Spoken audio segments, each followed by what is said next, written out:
Madam, मी सागर कछवा. माझे वडील दिवंगत कर्मचारी दिलीप नरसिंग कछवा एक ग्रामपंचायत तिरपाळ्याला ग्रामसेवक या पदावर कार्यरत असताना मयत पावले. त्यांना आज जवळून 4 वर्ष झाले तरी माझा गट विमा अजून मिळालेला नाहीये. कोण आहेत तिथे ग्रामसेवक? नाही, गट विमा शासकीय गट विमा योजनेचा जिल्हा परिषद पर्यंत आलाय का त्याचं? हो मॅडम, प्रस्ताव कमीत कमी 5 ते 6 वेळा त्रुटी लावली गेलेली आहे. इकडनं सगळा प्रस्ताव गेलेला आहे. नाव सांगा, मी नोंद घेते. दिलीप नरसिंग कछवा. तुमचा प्रस्ताव कोणी पाठवला? ग्रामपंचायत आपलं पंचायत समितीच्या पंचायत समितीचं कोण आहे मॅडम? ठीक आहे. कुठलाही प्रस्ताव विहित पद्धतीने न पाठवल्यामुळे त्रुटी लागतात. एक तर 2च कारण आहेत. तुम्ही एक तर जीव लावून काम करत तरी नाही पण 4 वर्ष आणि एक तर त्यांना पैसे दिल्याशिवाय ते प्रस्ताव मंजूर करत नाही. हे 2 अर्थ याच्यातून निघतात. आणि हो बरोबर आहे, 5 वेळेस प्रस्ताव परत परत खाली येतो. प्रस्तावाचं कोणाकडे नाही येतो हा प्रस्ताव? दादा थांब रे, आलं माझ्या लक्षात. प्रस्ताव कोणाकडे येतो हा? सर, तुम्ही एकदा खाली सगळ्या जिल्ह्यात सगळ्यांना सूचना द्या की ह्याच नमुन्यामध्ये प्रस्ताव आला पाहिजे. त्या नमुन्यामध्ये आला तर परत परत कशाला त्रुट्या लागतील? 5-5 वेळेस प्रस्ताव. सर, जिल्हा परिषद मध्ये हे फाईल्सचं जाणं येणं त्रुटीसाठी मी सक्त मनाई केली 4 महिन्यापासून. आंतर विभागात सुद्धा आणि पंचायत समिती टू झेडपी सुद्धा त्यांचा प्रॉब्लेम नाही. जरी त्रुटी असली, इथे सगळ्यांना ही सूचना आहे की तुम्ही जाऊन बसून तो फक्त कागद द्या, फाईल परत जाणार नाही.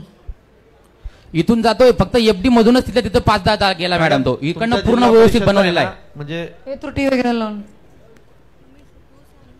त्रुटी लावणारे स्पेशल काही लोक आहेत. म्हणजे ते सर, आपण मना केले खूप विषय झाले.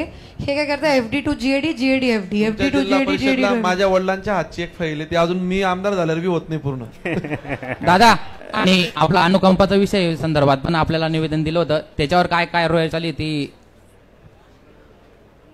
दादा, अनुकंपा संदर्भात पण मॅडमांना म्हणा काही करता आलं तर त्यांच्यासाठी. याचा अनुकंपात किती वेटिंग लिस्ट आहे आता? सर, वेटिंग लिस्ट तर भरपूर आहे. जगताप साहेब थोडा बोलणार का? तुझा नंबर किती आहे? 120 आहे दादा. किती? अरे असं नका सांगू त्यांना. बघा, तुझा किती नंबर आहे? 120. 120. आता कितीपर्यंत आलाय? साधारणतः एक महिना तरी लागेल सगळे हे तपासून पुन्हा हे करायला. बघा, तुम्हाला सगळ्या विभागांना एक मनापासून सांगू का, यांना जिल्हा परिषद सीओ समजा मर्यादा आहे. तुमचं स्वतःचं डिपार्टमेंट इतकं बाय हार्ट माहीत पाहिजे तुम्हाला की आता वेटिंग लिस्ट इतक्यापर्यंत आली. मी तालुक्यातलं तुम्हाला एकूण एक, म्हणजे मला तर इतके लफडे असतात माझ्या मागे राज्याचे, तरी माझ्या सगळं आम्ही डोक्यात ठेवतो. आपण शासनाचा पगार घेतो की नाही? आता वेटिंग लिस्ट किती झाली हे माहित नाही तुम्हाला, आणि त्याला लगेच सांगता आलं पाहिजे की बाबा खाली तुमचा असिस्टंट कोणी? ठीक आहे, चला. साहेब कळवा जरा. मुख्यमंत्र्यांचा 150 दिवसाचा कार्यक्रम मध्ये गांभीर्याने हा विषय घ्यायला लावलाय. मुख्यमंत्र्यांनी 150 दिवसाचा कार्यक्रम जाहीर केलेला आहे. त्यात अनुकंपाचा विषय गांभीर्याने घ्यायला लावलाय. परंतु इतर जिल्हा परिषद कामकाज झालेलं आहे, पण कुठल्याही जिल्हा परिषद नाशिक विभागात अनुकंपाची भरती या वर्षात झालेली नाहीये. कालच आमची VC झाली दादा. बहुतेक तुमचा कॉल होता माझ्या लँडलाईन वर की मी रेकॉर्ड करतोय, मी सांगू वरती. मी नव्हतं मॅडम, मी नव्हतं. नाही, 40 जवळचे लोक चांगले आहेत मॅडम. दादांनीच पाठपुरावा केला होता. सर, कसे झाले थोडंसं आम्ही क्लिअर करतो आकडे. सरळ सेवाची भरती झाल्यामुळे दादा जेवढ्यांच्या होईल ना, आम्हाला ऑलरेडी 17 सप्टेंबर पर्यंत माननीय मुख्यमंत्री मोदयांची मुदत आहे.